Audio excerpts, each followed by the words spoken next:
Yeah, we'll read The Australian tomorrow because I respond to Paul Kelly's claim. People think I want the Libs to somehow go to the far right. I don't. I'd actually like them just to come away from the left, back to the right, back to where they used to be. They've been a long way away from the right. They've left a space for Pauline Hanson. She has shifted to the centre-right middle to where, people like Howard and Tony Abbott prosecuted election wins from.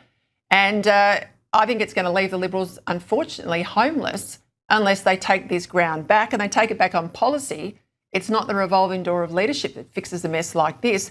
And Dan, what worries me too, we've got 2 state elections coming up, one in South Australia, obviously one in Victoria, and Labor's going to spend big.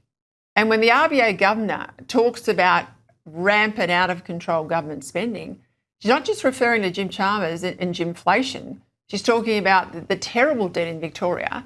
And Labor here, under Jacinta Allen, will do what Dan Andrews did. They'll throw money at everything to try and win in November. That's the problem.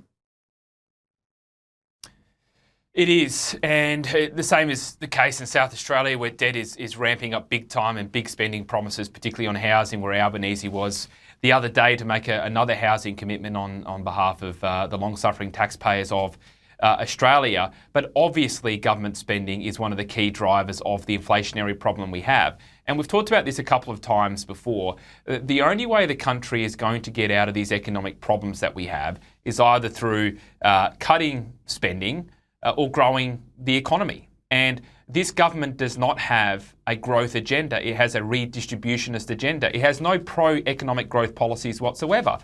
Contrast that to Hawke and Keating, who, for all of the faults of their governments, at least understood that you've got to grow the economy, because if you grow the economy, you'll get more tax revenue without having to increase tax rates or introduce new taxes, because a bigger economy means you have a larger revenue base. So you're going to get more revenue. If you want to put that into spending, you can do it. If you want to put that into tax cuts, you can do it. Or if you want to pay down the debt, you can do it. So look, number one is to get the economy growing. But all this government is talking about is raising taxes and shifting deck chairs around the economic Titanic, rather than getting the whole ocean to float to a higher level, so everybody will benefit, and that's the issue we face.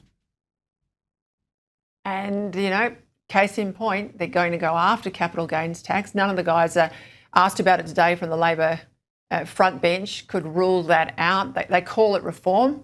It's never reform. They never grow the pie, as Dan's suggesting. They just carve it up a different way. And you at home who work really hard, particularly if you're middle class, you just get a smaller and smaller slice of that pie.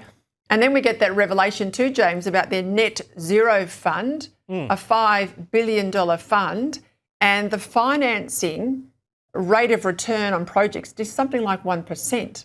Like, it's just stuff that doesn't stack up commercially is now left for the poor old taxpayer to cover. And, Peta, there's something really sinister going on here, because you can start to see some of the hints being dropped around what's going to come in that budget, not only with the non-answers from people today, but also some hints and some columnists who are connected more to Labor about what they're going after. They're going to go after capital gains tax rebates on investment properties and probably on the family home as well. They'll put some sort of indexation or threshold on it and call it fairness. And it actually ties in with these environmental funds, they're earning non-commercial rates of return, and the fact that they want they want your super now to start to invest in these things, that they call it a nation-building project, Peter, which of course means we're going to use your money to invest in some boondoggle that doesn't make money.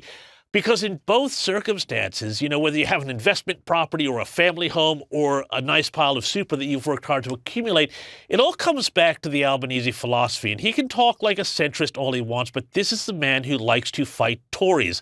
And to him, a Tory is anybody who has put together some sort of investment portfolio, not having $100 million, not living in Point Piper next to Malcolm Turnbull, but just anybody who has got the sort of cash and wherewithal to take care of themselves. They hate that. That is what they're attacking here. It's not growing the pie so people are more self-sufficient. The only way Labor's fortunes go is if people are dependent on the government, and that's what all of this ties around to.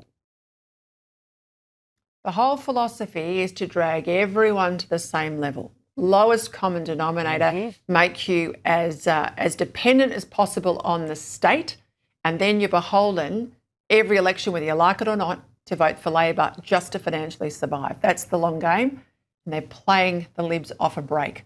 I'll leave it there, gents. Thank you, James and Dan Wild.